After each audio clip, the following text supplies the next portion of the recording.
Nkwanirizaako gwe munnange akyagyekoomiddeko ensi Buganda anti munnange ensi Buganda kuno kwe kwaffe Kabanda Musoke ow'ennabalanga Bukoba Kyaggwe akaala amatendo nze nkubuuzaako nateera olunaku olwaleero kansuubire nti munnange oli bulungi. Munnange tukyali mu katabo kaffe omulembe gwa Muteesa owokubiri era nga tuli ku mutwe ogugamba nti Obote mbw'ateekateeka okukomyawo Muteesa. Amangu ddala nga yakawulira amawulire ago, Pulezidenti Obote yategeeza nti newankubadde nga Uganda terina ndagaano na Burundi yakuwanyisiganya bantu ababa bavudde mu nsi emu okulaga mu ndala, naye bwe kirikakasibwa nga amawulire ago matuufu, gavumenti ya Uganda yali yakutegeeza gavumenti ya Burundi nga Muteesa bwe yali tannava kuno yaleka amaze okuzza emisango egimenya amateeka ga gavumenti ya Uganda, yali agenda kutegeeza Burundi nga bwe kiri ekikulu ennyo amawanga ag'omuliraano okusigala nga gakolagana bulungi mu ngeri y'omukwano.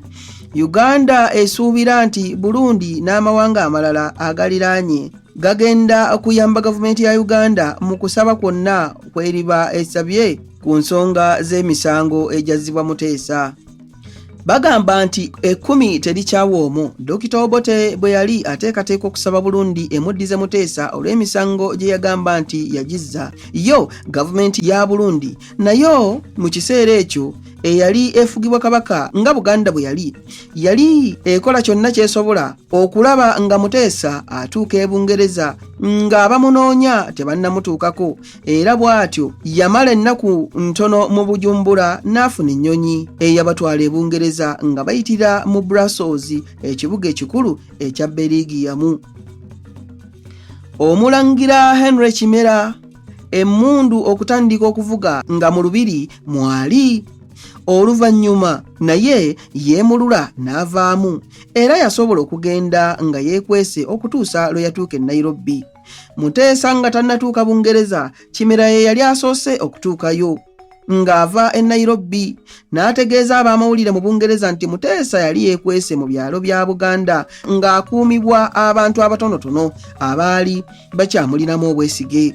Aba gavumenti ya Bungereza bwe baabuuzibwa obanga omulangira Kimera anakkirizibwa okubeera mu Bungereza, baddamu nti gavumenti ya Bungereza eyinza okuwa omuntu yenna obubudamu ng'adduse byabufuzi mu nsi yaabwe.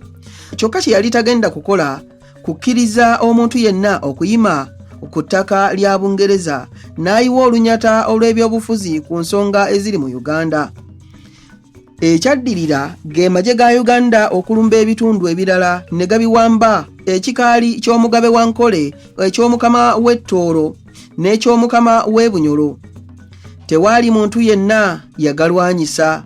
Omugabe n'abakama bombi ne bagobebwa ku bufuzi. Gavumenti ya Uganda neeteesa okubawanga pensoni. Muteesa owookubiri yekka yataaweebwa pensoni. N'abagereka gavumenti yamuwaayo akavangata ak'ensimbi ng'akasiimo n'akalya nga bw'ajjukira olugero olugamba nti bakuteeseza kukumma ng'ateggwozira. Ntuuse ku mutwe ogugamba nti Obote asattula Buganda.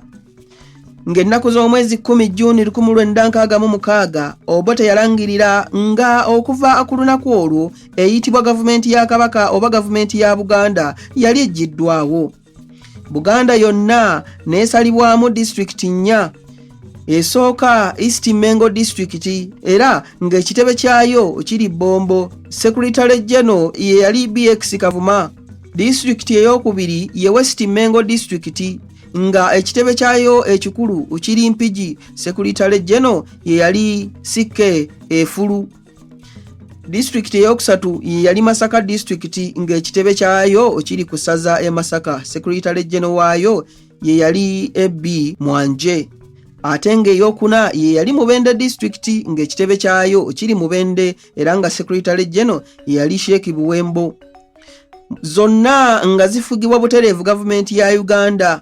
Omulimu ogw'okutabaganya ebitundu bya gavumenti ya Buganda n'abakozi baayo mu districts gwamalira ddala mwaka mulamba.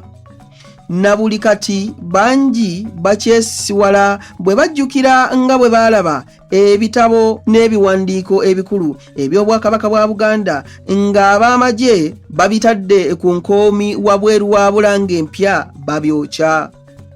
Semeyi Ssevume, omu ku bakulu abaasembayo okukolera mu Bulange empya, asaana kwebazibwa nnyo kubanga ye yasobola okukuŋŋaanya ebitabo n'ebiwandiiko by'obusika bwa Buganda ebyalinga mu ofiisi za Katikkiro n'ebitabo ebirala n'ebiwandiiko ebyalinga mu lukiiko ne Land Office, n'abikuŋŋaanya n'abiweereza e Kampala mu ofiisi ya Administrator General gye byakuumirwanga nga bikozesebwa bulungi emirimu gyabyo.